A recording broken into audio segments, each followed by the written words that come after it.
Мен сіздермен, менің атым Айтбекова Гүлдан Русланқызы. Мен Ақсу қаласының номер 2 жалпы орта білім беру мектебінің 8-ші сынып оқушысымын.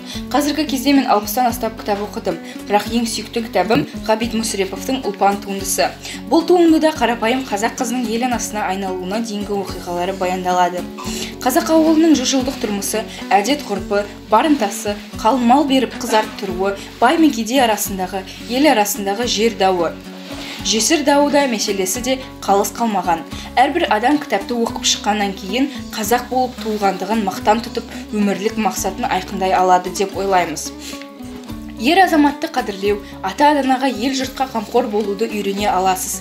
Тізіміңізге Жүсіпбек Аймауытовтың Ақбілек романын түртіп алсаңыз да артық емес.